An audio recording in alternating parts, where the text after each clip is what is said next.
Hello friends, how are you? কেমন আছো তোমরা? আশা করছি তোমরা সবাই ভালো আছো। এখন আমরা করব লেসন 7, দ্য রিবেল পোয়েট, মানে বিদ্রোহী কবি।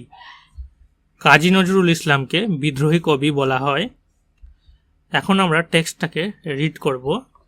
Pritam is a student of class 5। Pritam পঞ্চম শ্রেণীর ছাত্র। He returns home from school all excited. সে স্কুল থেকে বাড়ি ফিরেছে, সে খুব উত্তেজিত। He finds his father reading a newspaper. সে তার বাবাকে খবরের কাগজ পড়তে দেখে। এখন কনভারসেশন শুরু হয়েছে এখানে নিচের দিকে। প্রীতম কি বলছে? ফাদার গাস হোয়াট হ্যাপেন টুডে। বাবা, অনুমান করো আজকে কি হয়েছে। ফাদার, বাবা কি বলছে? হোয়াট ডিয়ার, কি প্রিয়। প্রীতম কি বলছে? Our teacher has asked us to Singh A patriotic song on the Republic day. আমাদের শিক্ষক প্রজাতন্ত্র দিবসে একটি দেশাত্মবোধক গান গাইতে বলেছেন। ফাদার, বাবা কি বলছে? Which song are you going to sing son. বাবা বলছে, কোন গান গাইবে ছেলে। প্রীতম কি বলছে? Ma'am suggested that we should sing কারার ওই লৌহ কপাট। ম্যাডাম আমাদের কারার ওই লৌহ কপাট গাওয়ার পরামর্শ দিয়েছেন। ফাদার, বাবা কি বলছে? Do you know who has written the song. Pritam, বাবা বলছে কি? প্রীতম, তুমি কি জানো গানটা কে লিখেছেন? প্রীতম কি বলছে? নো ফাদার, না বাবা। ফাদার, বাবা কি বলছে? He is our great poet Kazi Nazrul Islam, the author of the famous poem বিদ্রোহী। তিনি আমাদের মহান কবি, বিখ্যাত কবিতা বিদ্রোহীর রচয়িতা কাজী নজরুল ইসলাম। প্রীতম কি বলছে? Will you tell me more about him. Pritam কি বলছে? তার সম্পর্কে আরও কিছু বলবে। ফাদার, বাবা কি বলছে?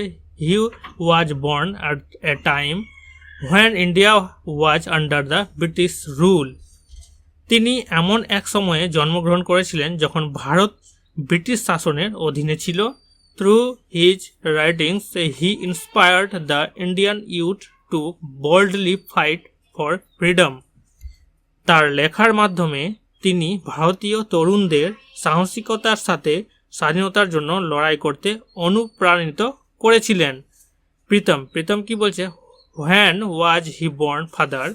প্রীতম কি বলছে? বাবা, কবে জন্মগ্রহণ করেছিল সে, মানে কাজী নজরুল ইসলাম। ফাদার কি বলছে? He was born on 24th May 1899 in the village of Churulia. বাবা বলছে তিনি 24 মে 1899 সালে চুরুলিয়া গ্রামে জন্মগ্রহণ করেন।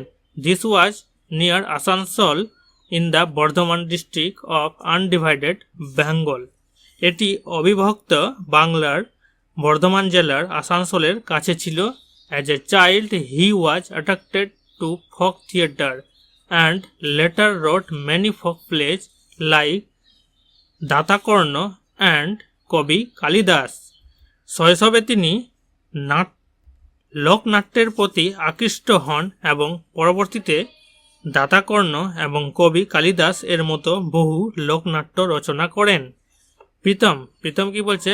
দ্যাট ইজ ইন্টারেস্টিং, এটা মজার। প্রীতম বলছে।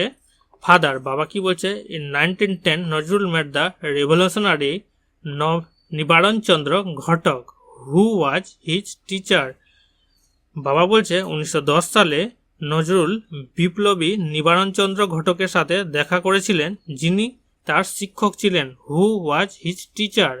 The poet Kumud Ranjan Mallick was the headmaster of the school. Nazrul joined next. কবি কুমুদ রঞ্জন মল্লিক ছিলেন বিদ্যালয়ের প্রধান শিক্ষক, সেখানে পরবর্তীতে নজরুল যোগ দেন। অ্যাক্টিভিটি 1 কি বলছে? Complete the following sentences. A number, তাহলে এই সেন্টেন্সগুলোকে কমপ্লিট করতে বলেছে, আমি করে দিয়েছি, দেখে নাও। এ নম্বর, প্রীতম ওয়াজ টু সিং দ্য সং কারার ওই লৌহ কপাট। মানে এখানে বলতে চেয়েছে যে কারার ওই লৌহ কপাট গানটি প্রীতম গাইবে। B number, Nazrul was born in 1899 on 24th May. তাহলে নজরুলের জন্ম কত সালে? 1899 সালের 24 May. Bardhaman district is in undivided Bengal. Bardhaman জেলা অবিভক্ত বাংলায় অবস্থিত। অ্যাক্টিভিটি 2 এ কি বলা হয়েছে? Answer the following questions. এই কোয়েশ্চেনগুলোর আনসার করতে বলা হয়েছে। A number, was India independent when Nazrul was born? নজরুলের জন্মের সময় ভারত কি স্বাধীন ছিল?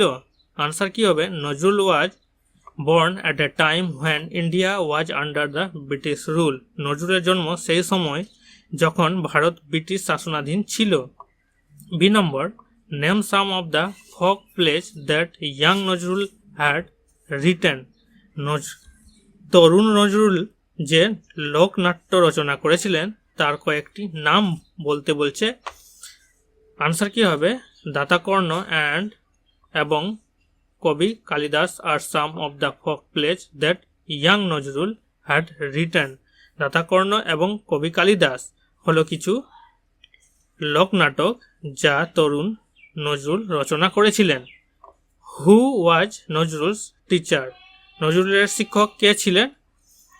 আনসার কি হবে? নিবারণচন্দ্র ঘটক ওয়াজ নজরুলস টিচার। নিবারণচন্দ্র ঘটক ছিলেন নজরুলের শিক্ষক। D number, who was Kumud Ranjan Mallick? Kumud Ranjan Mallick কে ছিলেন? উত্তর কি হবে? The poet Kumud Ranjan Mallick was the headmaster of the school. Kumud Ranjan Mallick কবি, দ্য পোয়েট মানে হচ্ছে কবি কুমুদ রঞ্জন মল্লিক স্কুলের প্রধান শিক্ষক ছিলেন। এরপর পরের টেক্সটটা আমরা পড়ব। Uncle Rahim enters the room. Rahim কাকা রুমে প্রবেশ করে। He joins in the conversation. সে কথোপকথনে যোগ দেয়, মানে সেও কথোপকথনে যোগ দেয়। প্রীতম কি বলছে? Did Kumud Ranjan inspire him to write poems? Pritam কি বলছে? কুমুদ রঞ্জন তাকে কবিতা লিখতে অনুপ্রাণিত করেছিল। ফাদার কি বলছে? ইয়েস, হ্যাঁ, but Nazrul was also influenced by Rabindranath and the Persian poets like Hafez ও খৈয়াম। কিন্তু এছাড়াও নজরুল রবীন্দ্রনাথ এবং ডক্টর হাফেজ ও খৈয়ামের মতো ফার্সি কবিদের দ্বারা প্রভাবিত হয়েছিলেন। আঙ্কাল রহিম কি বলছে? Did you know that Nazrul joined the army under the British? কাকা রহিম কি বলছে যে তুমি কি জানো যে নজরুল ব্রিটিশদের অধীনে সেনাবাহিনীতে যোগ দিয়েছিল? He was in the 49th Bengal regiment. তিনি 49তম বেঙ্গল রেজিমেন্টে ছিলেন। After the first world war the regiment was disbanded in 1920। প্রথম বিশ্বযুদ্ধের পর 1920 সালে রেজিমেন্ট ভেঙে দেওয়া হয়। So he came to Kolkata. তাই তিনি কলকাতায় চলে আসেন। ফাদার কি বলছে? বাবা কি বলছে? At that time, Indians had risen against the British rule. বাবা বলছে তখন ভারতীয়রা ব্রিটিশ শাসনের বিরুদ্ধে জেগে উঠেছিল। Nazrul protested against the cruelty of the British in his own way. ব্রিটিশদের নিষ্ঠুরতার বিরুদ্ধে নজরুল প্রতিবাদ করেছিলেন তার নিজস্ব উপায়ে। In fact, he also started writing poems, essays and songs to voice his protest. প্রকৃতপক্ষে তিনি তার প্রতিবাদ জানাতে কবিতা, প্রবন্ধ, এসেজ মানে হচ্ছে প্রবন্ধ এবং গান লিখতে শুরু করেছিলেন। He is the rebel poet of India. তিনি ভারতের বিদ্রোহী কবি। প্রীতম কি বলছে? I hardly knew as much. প্রীতম বলছে এত কিছু জানতাম না। বাবা কি বলছে? You should read his poems like Kandari Hushiyar, Kheya Pare Tarani and also listen to his songs. তোমাকে কান্ডারি হুঁশিয়ার, খেয়া পাড়ের তরণীর মতো কবিতা পড়া উচিত, তার গানও শোনা উচিত। The British war afraid that Nazrul's writings could instigate the Indian freedom fighters. ব্রিটিশরা ভীত ছিল যে নজরুলের লেখা ভারতীয় মুক্তিযোদ্ধাদের উস্কে দিতে পারে। প্রীতম কি বলছে, what did the British do? ব্রিটিশরা কি করেছিল? প্রীতম বলছে। আঙ্কেল রহিম কি বলছে, দ্য ব্রিটিশ গ্রিউ পারটার্বড। কাকা রহিম কি বলছে, ব্রিটিশরা বিরক্ত হয়ে গেল, মানে বিরক্ত হয়েছিল। Father, in 1922 Nazrul started a magazine ধূমকেতু where he published আনন্দময়ীর আগমনে a poem। বাবা কি বলছে, 1922 সালে নজরুল একটি ধূমকেতু পত্রিকা শুরু করেন যেখানে তিনি আনন্দময়ীর আগমনে একটি কবিতা প্রকাশ করেন। আঙ্কেল রহিম কি বলছে, the British raided the office of Dhumketu. ব্রিটিশরা ধূমকেতুর অফিসে হানা দেয়। The poet was arrested from Comilla. কবিকে কুমিল্লা থেকে গ্রেপ্তার করা হয়। প্রীতম কি বলছে, হোয়াট হ্যাপেন্ড দেন? তারপর কি ঘটেছে, মানে কি ঘটেছিল? ফাদার, বাবা কি বলছে, he was transferred to the Hooghly jail and there he began fasting. তাকে হুগলি জেলে স্থানান্তর করা হয় এবং সেখানে তিনি অনশন শুরু করেন, মানে উপবাস, না খেয়ে থাকা। It was his way of protesting against the torture of the British. ব্রিটিশদের অত্যাচারের বিরুদ্ধে প্রতিবাদ করাই ছিল তার পথ। প্রীতম কি বলছে, for how many days did he fast father? Pritam বলছে, কতদিন অনশন মানে না খেয়ে থাকা, কতদিন অনশন করেছিল বাবাকে জিজ্ঞাসা করছে। বাবা কি বলছে, father, he fasted for more than a month. তিনি 1 মাসের বেশি অনশন করেছিলেন।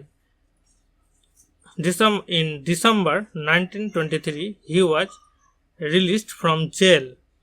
1923 সালের ডিসেম্বরে তিনি জেল থেকে মুক্তি পান। প্রীতম কি বলছে, thank you so much father.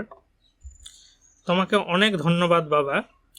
Now I will be able to sing কারার ওই লৌহ কপাট উইথ জিল অ্যান্ড প্যাশন। এখন আমি উৎসাহ এবং আবেগের সাথে কারার ওই লৌহ কপাট গাইতে সক্ষম হব। এবল মানে সক্ষম হওয়া। I am so proud that the teacher has selected me for singing. আমি খুব গর্বিত যে শিক্ষক আমাকে গান গাওয়ার জন্য নির্বাচিত করেছেন। কাকা রহিম কি বলছে, then let's hear you sing. তাহলে তোমার গান শুনি। We will sing along with you as well.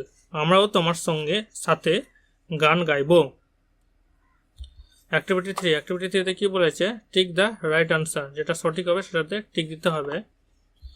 1 number, his poems inspire the youth, মানে তার কবিতা তরুণদের অনুপ্রাণিত করেছিল। ইন্সপায়ার্ড, অনুপ্রাণিত করা। তো কি করতে, এটা হবে এ নম্বরটা, টু ফাইট দ্য ব্রিটিশ, মানে ব্রিটিশদের বিরুদ্ধে লড়াই করতে। এটা হবে right answer. A poem that he wrote was, তার লেখা একটি কবিতা হলো, কি হবে, খেয়া পাড়ের তরণী। এটা হবে 3 নম্বর। নজরুল ওয়াজ কল্ড, নজরুলকে কি বলা হতো, দ্য রিবেল পোয়েট। নজরুলকে বলা হতো বিদ্রোহী কবি।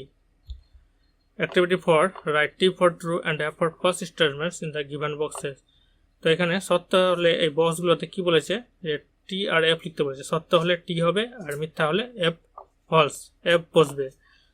এ number, Nazrul was born when India was still under the British rule. নজরুলের জন্ম হয়েছিল যখন ভারত ব্রিটিশ শাসনাধীন ছিল। তাহলে এটা ট্রু হবে, সত্য হবে। Nazrul was not attracted to folk theatre. Nazrul লোকনাট্যের প্রতি আকৃষ্ট হননি। তাহলে এটা ভুল আছে, ফলস হবে, কারণ তিনি আকৃষ্ট ছিলেন। In school, C number, in school Nazrul met the great poet Kumud Ranjan Mallick. স্কুলে নজরুলের দেখা হয়েছিল মহান কবি কুমুদ রঞ্জন মল্লিকের সঙ্গে, ট্রু হবে। Nazrul serve the Indian army under the British rule. Nazrul British শাসনের অধীনে ভারতীয় সেনাবাহিনীতে চাকরি করেছিলেন। এটা ট্রু হবে। E number, Nazrul ফাস্টেড for 30 days।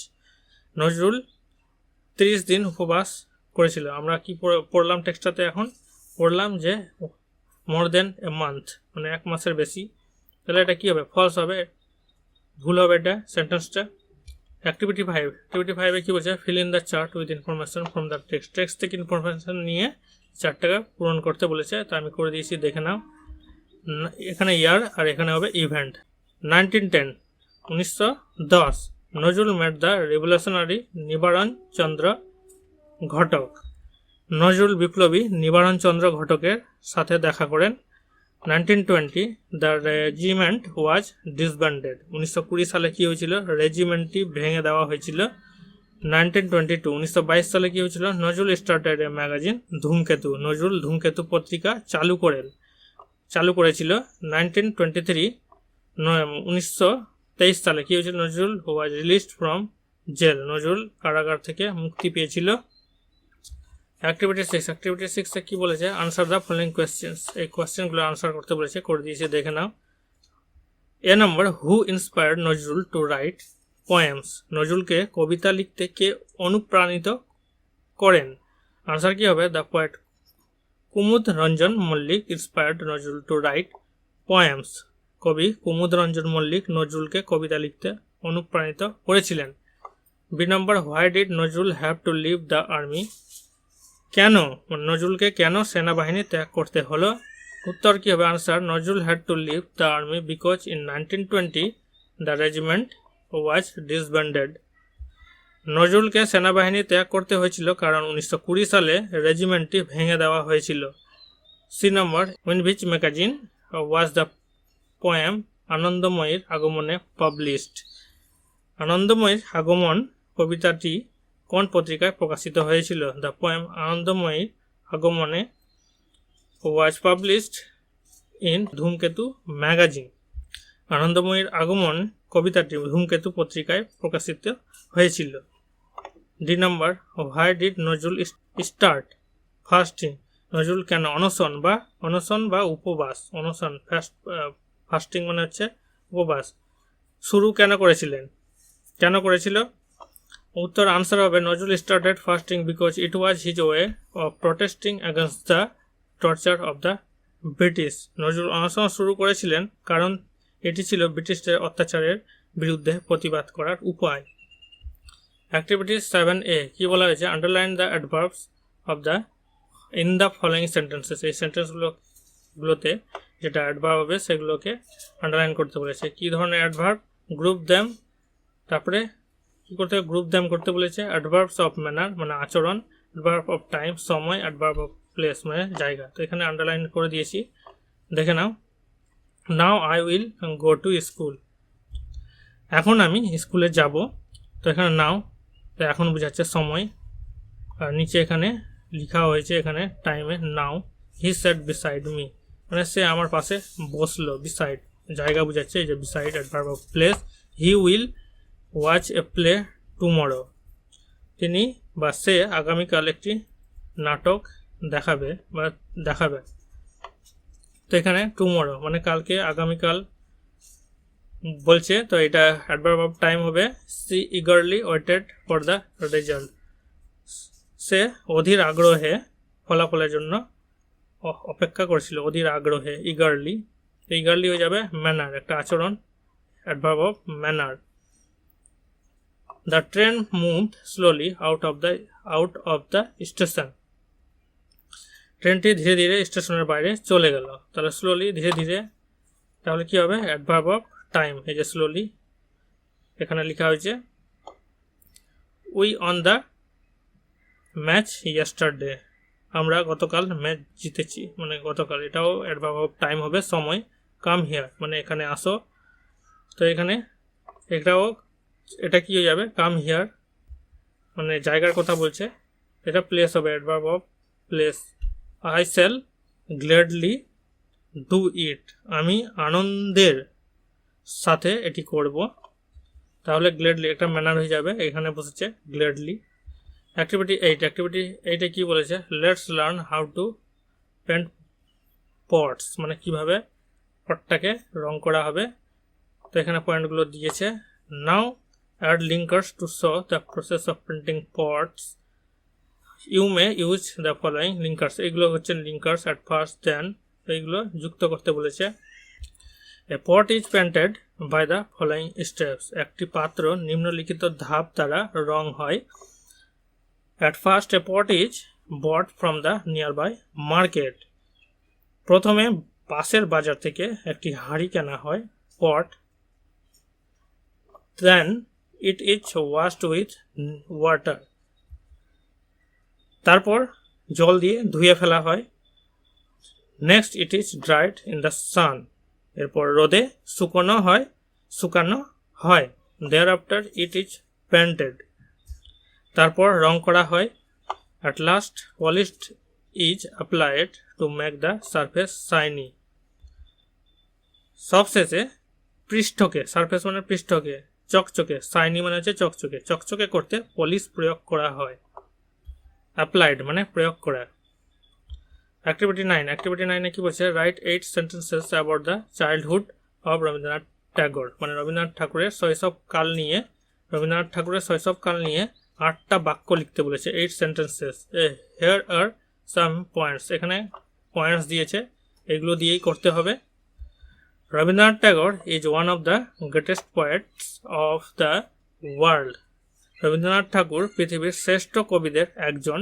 He was born on May 7, 1861 at Jorasanko in Kolkata, তিনি 1861 সালের 7 মে কলকাতার জোড়াসাঁকোতে জন্মগ্রহণ করেন। His father's name was Debendranath Tagore, তার পিতার নাম ছিল দেবেন্দ্রনাথ ঠাকুর।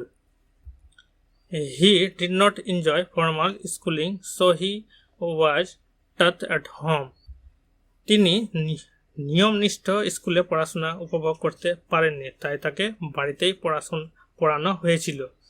His mathematics teacher was Aghor Babu, তার গণিতের শিক্ষক ছিলেন অঘর বাবু।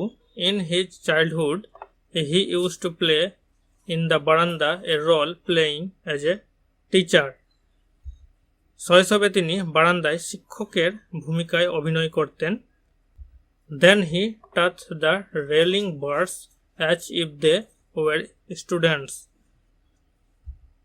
তারপর তিনি রেলিং বারগুলিকে পড়িয়েছিলেন যেন তারা ছাত্র। He wrote many poems, short stories, dramas, novels and essays, তিনি অনেক কবিতা, ছোট গল্প, নাটক, উপন্যাস ও প্রবন্ধ লিখেছেন। He was died on August 7, 1941, তিনি 1941 সালের 7 আগস্ট মারা যান। এই হলো লেসন 7 দ্য রিবেল পোয়েটের সমস্ত টেক্সটের ইংরেজি থেকে বাংলা আর সমস্ত অ্যাক্টিভিটি ভালো করে তোমাদেরকে বুঝিয়ে দিলাম, বুঝে করবে।